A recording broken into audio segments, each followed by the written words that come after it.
স্বাগত সবাইকে। আজকের ভিডিওতে আমরা আলোচনা করব একটি গুরুত্বপূর্ণ বিষয়, সিভিতে অতিরিক্ত এআই ব্যবহার এবং তার ঝুঁকি। বর্তমান সময়ে চাকরি প্রার্থীরা জীবন বৃত্তান্ত থেকে কভার লেটার সবকিছুতে এআই ব্যবহার করছেন। তবে বিশেষজ্ঞরা সতর্ক করছেন, অন্ধভাবে এআই এর ওপর নির্ভরশীলতা আপনার চাকরি পাওয়ার সম্ভাবনাকে নষ্ট করতে পারে। তাহলে চলুন বিষয়টি নিয়ে আলোচনা করি। এআই ব্যবহার কেন বিপজ্জনক?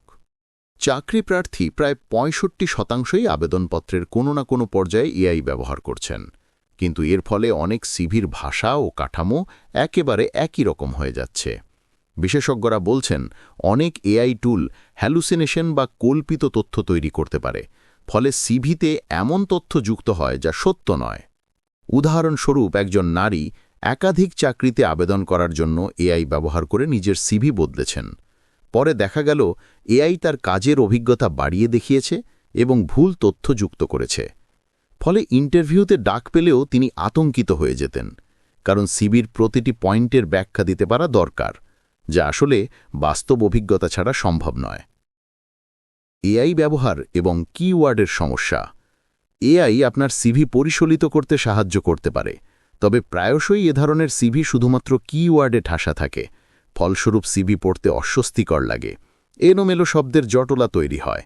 বিশেষজ্ঞরা বলছেন, নিজের ভাষায় কাজের প্রভাব এবং ফলাফল ব্যাখ্যা করা প্রার্থীরা এআই ব্যবহারকারীদের থেকে অনেক বেশি কার্যকর।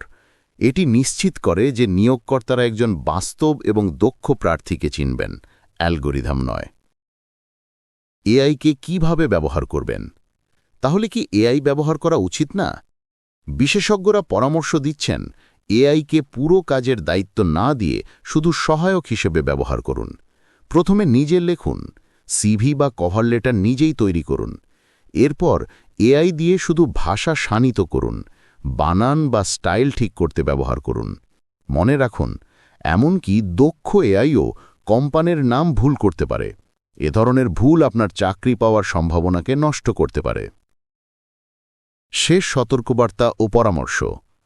চাকরির আবেদন প্রক্রিয়া ক্লান্তকর এবং চাপের হতে পারে, তাই অনেকেই পুরোপুরি এআই এর ওপর ভরসা করতে চান। কিন্তু বিশেষজ্ঞরা সতর্ক করছেন, এই শর্টকাট দীর্ঘমেয়াদী ক্ষতিকর। নিজের অভিজ্ঞতা, দক্ষতা এবং প্রকৃত তথ্যই আপনাকে ইন্টারভিউতে এগিয়ে রাখবে। এআই হলো একটি টুল, মানুষ নয়। নিয়োগকর্তারা চাইবেন একজন বাস্তব প্রার্থীকে চিনতে, অ্যালগরিদমকে নয়। আপনার সিভি ও কভার লেটার নিজে লিখুন, এআই ব্যবহার করুন শুধু সহায়ক হিসেবে। Call to action. আজকের ভিডিও থেকে শিখুন, এআইকে বন্ধু হিসেবে নিন, অভিজ্ঞতা নিজের হাতে রাখুন। আপনি যদি এই ভিডিওটি উপকারী মনে করেন, তাহলে লাইক দিন, কমেন্টে আপনার মতামত শেয়ার করুন এবং চ্যানেলটি সাবস্ক্রাইব করুন। সাথে শেয়ার করতে ভুলবেন না, যাতে আপনার বন্ধুরাও জানে কিভাবে এআই ব্যবহার সঠিকভাবে করা যায়। ধন্যবাদ সবাইকে।